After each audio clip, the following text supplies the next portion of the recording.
it someday for a crown. Wow.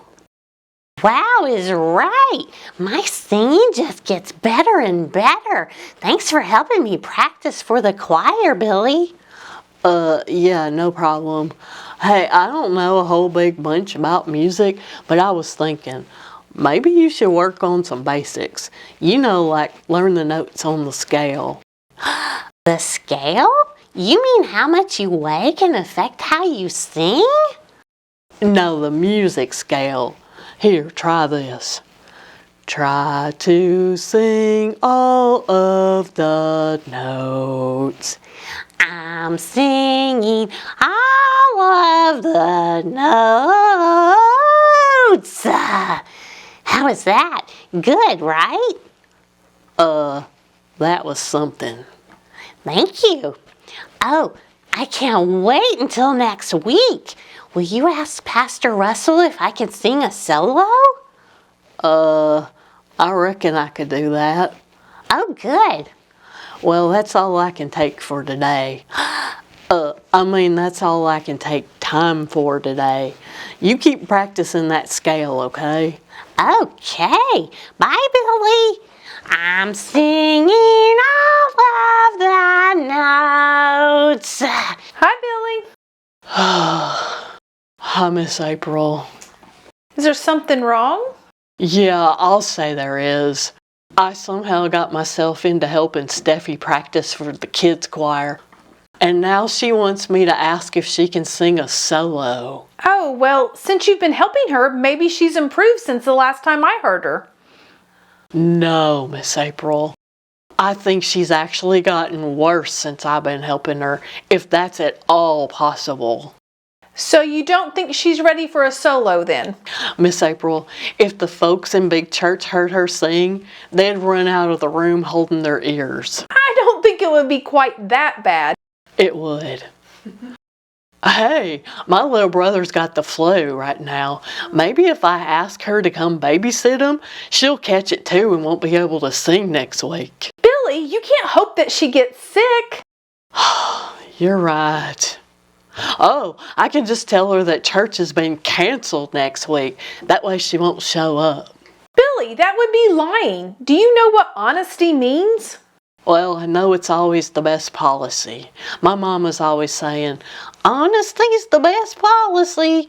But no, I don't reckon I know what it means. Honesty means telling the truth. And the saying, honesty's the best policy, means that telling the truth is always the best thing to do. Oh.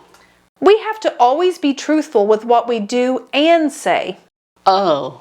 Well, what if I keep my fingers crossed when I say it? I've heard that cancels it out. No, Billy, that would be telling a lie. Good grief.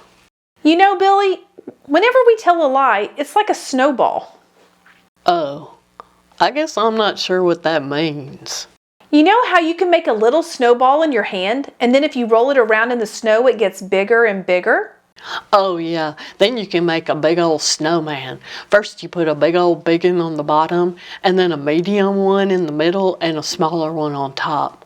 Of course, here in the South, sometimes our snowmen are kind of puny, and they have a big bunch of grass sticking out of them because there ain't much snow on the ground. Yeah, we don't usually get much snow, but getting back to our analogy. Miss April? Yes. Is that a life science or an earth science? Is what a life science or an earth science? Analogy. My best friend Hezekiah, he's always talking about all the different kinds of sciences. He gets really excited about them. Biology, zoology, cosmetology. Oh wait, that's that hair stuff that Beulah wants to do. An analogy isn't a kind of science. It's a comparison between two things to explain something better and make it easy to understand. Oh. Well, I feel like I'm getting more and more confused, Miss April. What does a snowman have to do with lying? A snowball. Telling a lie is like a snowball. Just like a snowball can get bigger and bigger, one little lie can get bigger and bigger. Sometimes after you tell a lie, then you have to tell another one and then another one. Oh. Here, let me give you an example. Let's say that you and Hezekiah skip school one day and go to the movies instead. Oh, Hezekiah would never do that. He loves learning in school too much. Right, and you would never skip school either because it's against the rules. Yeah. But this is just a made-up example. So, you get home that afternoon and the first thing your mom asks you is how you did on your math test. Oh, I ain't took it 'cause I was at the theater watching a movie about dinosaurs. Do you think your mom would be okay with that? No. So now you have to lie to cover up the fact that you didn't go to school when you were supposed to. So you say... It was good. Next, your mom says, "Oh, what grade did you make?" Oh, Miss April, I don't got a grade 'cause I ain't took the test yet. Right. So you tell her that you didn't get the grade yet, which is true. But she says, "Oh, your teacher always grades your weekly math test during recess, and you always get the results the same day. Why didn't you get them?" Now you have to tell another lie to cover up the first one.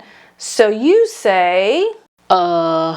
My teacher wasn't at school. We had a substitute. Okay, but remember, Beulah was at school and is in your same grade. She says that she saw your teacher in the morning, so you say... She left school after lunch. Now you've told another lie to cover up the first lies. Now your mom says, "Oh, why did she leave early?" And then you say...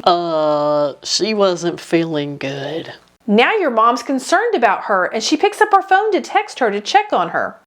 Oh, I forgot that Miss Hall gave my mama her phone number at the first of the year and said to text her any time. Now you can't let your mom text Miss Hall because then you'll be found out. So you say... I don't think she'll be able to answer her phone. Oh, why not? She was going to the hospital. She was really feeling poorly. Now you've got Miss Hall in the hospital. Things are getting out of control fast. I know, I don't think good when I gotta hurry. Now what are you gonna do? I'm just gonna say something so I can stop talking. Good idea. What are you gonna say?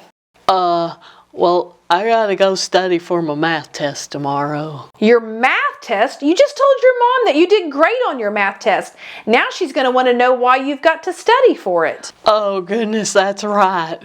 Everything's about to start unraveling, especially when Beulah sees your teacher at school tomorrow and she obviously hasn't been in the hospital for a made-up sickness. You just told a whole bunch of lies in a row to cover up the first lie. See how it's gotten bigger and bigger? Like a snowball that's now a big old size like the bottom part of a snowman. Yep. It was hard to keep everything straight. Yes, and the longer it goes on, the more you have to remember everything you said. When you always tell the truth, you don't have to have a good memory. Plus, we're supposed to be like Jesus, and he never told a lie. He even said, "I am the way, the truth, and the life." Oh yeah. And just think how your mom is going to feel when she finds out the truth, and she will. She's going to be upset that you skipped school, but she's going to be really, really sad to find out that you lied to her over and over again.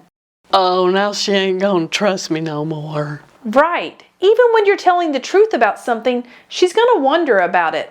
Well, I reckon honesty is the best policy.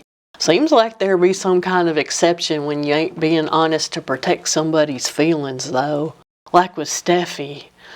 I guess I gotta go tell her that her singing ain't no good and it makes people want to get some earplugs to turn it off. Okay, there's a difference between being honest and being brutally honest. Billy, before you go talk to her, you should pray and ask God to help you say the right things so you tell the truth without hurting her feelings. Oh. You can tell her the truth, but gently and with love. For example, maybe you can tell her that she's not quite ready to sing a solo just yet, but she should keep practicing and make it her goal for next year. And in the meantime, she can still enjoy singing with the choir. Oh yeah, then they can help drown her out. Yes, just remember, God will always help us do what's right. All right, bye Miss April. Bye, Billy.